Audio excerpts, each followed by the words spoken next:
ఇప్పుడు డాన్స్ అయితే బాగా చేశాను కానీ పెళ్ళంటేనే కాస్త భయంగా ఉంది. ఎందుకన్నయ్య? పెళ్లిళ్ళ గురించి చెల్లెమ్మలకు అక్కలకి చెప్పరు, గర్ల్ ఫ్రెండ్స్ కి చెప్తారు. అయితే నాకు చెప్పు. అంటే గర్ల్ ఫ్రెండ్ ఒప్పుకున్నట్టే. క్యూట్ గా అడిగితే ఒప్పుకోనా? పెళ్లికి ముందు ఇలాంటివి మా ఆవిడకి నచ్చవు. పెళ్లికి ముందు మనం ఏంటి తెలుసా, లోకల్ ట్రైన్, తర్వాతే ఎక్స్ప్రెస్, మెట్రో, మన లైఫ్ అలా ఉంటది. నీ ముఖం సైకిల్ రా, సైకిల్ డొక్కు సైకిల్ ఇక్కడ చూడు.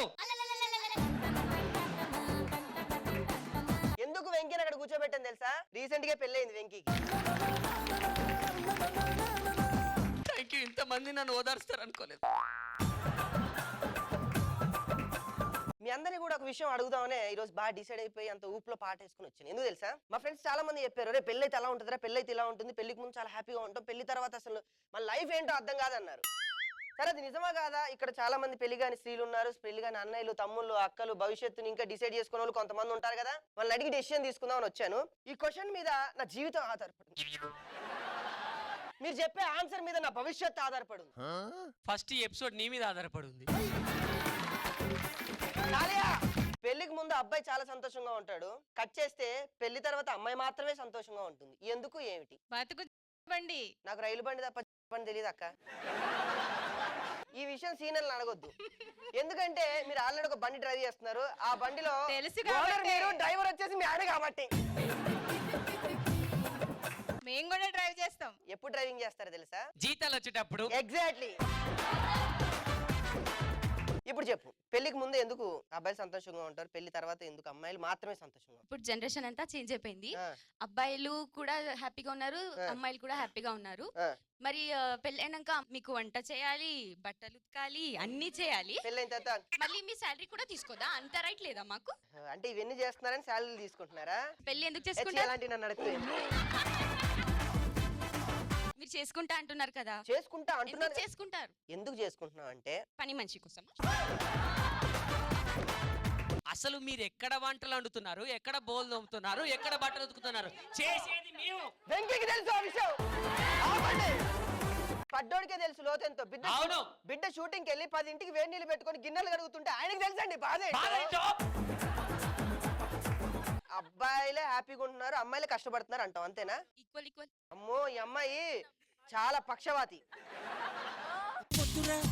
సోదరా అరే పెళ్ళంటే నువ్వెళ్ళ ముట్టరా, ఆదరా బాదరా, నువ్వెళ్ళెళ్ళి గోతిలో పడొద్దురా, చెడిపోవద్దు బ్రహ్మచారి, పడిపోవద్దు కారు జారి, తాడి కట్టొద్దు కర్మకాలి, ఆలి అంటేనే భద్రకాళి.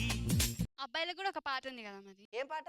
మగాళ్ళు ఉత్తి మాయగాళ్ళే, ప్రేమంటే ఏమిటో తెలియదే, నట్టెట్లో ముంచేసి పోతారే, వీడు కూడా ఇంతే. చిన్న పిల్లని చేసి ఆడుకుంటారా? పెళ్ళైతే ఇలా కుక్కలా ప్రవర్తిస్తారు అంతే. పెళ్లి కాకపోతే ఇలా పిచ్చి కుక్కల మొత్తుకుంటారు. వీళ్ళు మన కోసం పాడారు కదా, వీళ్ళ కోసం నేను ఒక మంచి పాట పాడతా. వేసుకో. నమ్మకు నమ్మకు ఆడాళ్ళలోని ప్రేమలని, నమ్మిన వాడికి చూపెడుతుంది నరకాన్ని, అన్నయ్య అంటూ పిలిచి నీ గుండెను కాజేస్తుంది, అన్నయ్య అంటూ ఆపై నీ గొంతును కోసేస్తుంది. ఈ ఆడాళ్ళు హింసావాదులు, మన మగవాళ్ళు ఆశావాదులు. ఇప్పుడు నేను అడిగింది ఏంటి, పెళ్లికి ముందు అబ్బాయిలు హ్యాపీగా ఉంటారు, పెళ్లి తర్వాత అమ్మాయిలు మాత్రమే ఎందుకు హ్యాపీగా ఉంటారు అని అడిగాను. నువ్వు చెప్పనా? పెళ్లికి ముందు మీరు ఎంజాయ్ చేస్తారు, పెళ్లి తర్వాత మేము ఎంజాయ్ చేస్తాం. డార్లింగ్, అవునా? కరెక్టేనా? మమ్మల్ని నడిపి చాలా అవుతారు. పక్కానా? నువ్వు బల్ల గుద్దు చెప్తావా, ఇంకేమైనా గుద్దు చెప్తావా? స్టేజ్ గుద్దు చెప్తా భయ్యా. సరే నువ్వు పైకి రా. డార్లింగ్, నువ్వు గట్టిగా మాట్లాడాలి, పరువు తీయద్దు. మరి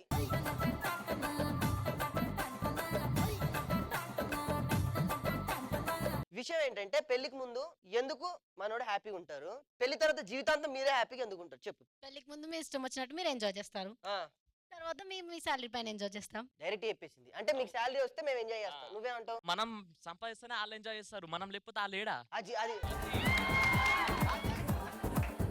కట్నం తీసుకోలే. కట్టం ఎందుకు ఇస్తున్నారు తెలుసా? నువ్వు వస్తున్నావు కాబట్టి. ఎందుకు కట్టం ఇస్తున్నారో తెలుసా? ట్రైన్ వెళ్తుంది అనుకో, ట్రైన్ యాక్సిడెంట్ లో పోతే మనకి ఏమి ఇస్తారు? ఇన్సూరెన్స్ ఇస్తారు, లేకపోతే రైల్వే డిపార్ట్మెంట్ నుంచి ఒక 3-4 లక్షలు ఇస్తారు. అలాంటిది ఒక్కసారి పోతేనే మనకి ఇస్తే జీవితాంతం రోజుకోసారి చేస్తాం. వీళ్ళంటే ఎన్ని ఇవ్వాలి? మీరు కనీసం మీకు ఇన్సూరెన్స్ లా కట్నం ఇస్తారు, మాకు అది కూడా ఉండదు. ఎందుకు ఉండదు? ఉన్నది భరించాలి. Life లో సో విషయం ఏంటంటే అబ్బాయిలు ప్యాంటు ఒక్కసారి కొంటాం భయ్య, అవు. షర్టు ఒక్కసారి కొంటే పాపం బిడ్డ చూడు కలర్ పైన వాడతాడు. ఇప్పుడు మీరు రెడీ అయ్యారు, బయటికి వెళ్తారు, మిమ్మల్ని ఎవరైనా చూస్తారా? ఏంటి బయటికి మీరు రెడీ అయ్యి వెళ్తే మిమ్మల్ని అందరూ చూడాలని తాపత్రయం. ఒక మొగుడు చూస్తే సరిపోదా? ఎక్స్క్యూజ్ మీ, మ్యారేజ్ తర్వాత శారీస్ వేస్తారు. అవునా? హా. ఏమన్నది కరెక్టే, నువ్వు అన్నది కరెక్టే. మీ ఇద్దరు పక్కకు పోయి ఏదో ఒకటి తెలుసుకోరా పోయి. వీళ్ళిద్దరు ఎవరు బాగా వాదించారో చెప్పండి. డార్లింగ్, మగాళ్ళు ఉట్టి మాయగాలి, కరెక్ట్. ఇక్కడ ప్రూవ్ అయింది. ఇక్కడ నీకు చాక్లెట్ కావాలి అంతే కదా? భయ్యా, ఇప్పుడు ఈడ కూడా అసలు- అలా డామినేషన్ భయ్యా. మేము నాకెందుకు cheap గా తిన్నాను. అడుక్కోం. ఇచ్చివా? ఏయ్!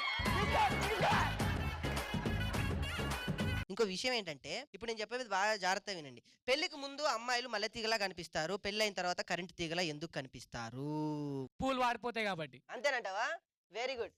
ప్లీజ్ మీరు చెప్పండి. పాయింట్ టు రిమెంబర్, ఏదైనా మీరు చూసేదాన్ని బట్టి ఉంటుంది. ఓకే, మీరు పెళ్లికి ముందు ఎవ్రీథింగ్ విల్ బి అంత కొత్తగా ఉంటుంది కాబట్టి మీరు మళ్ళీ పూల్లా చూడొచ్చు, రోజ్ లా చూడొచ్చు, చాక్లెట్ లా చూడొచ్చు.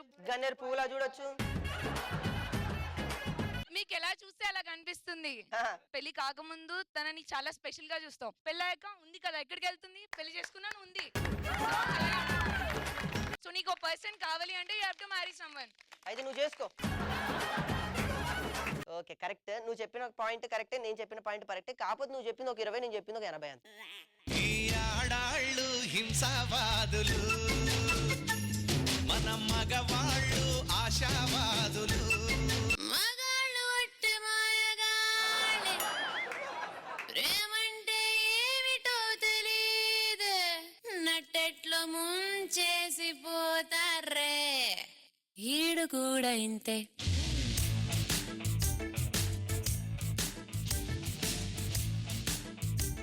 కిర్రా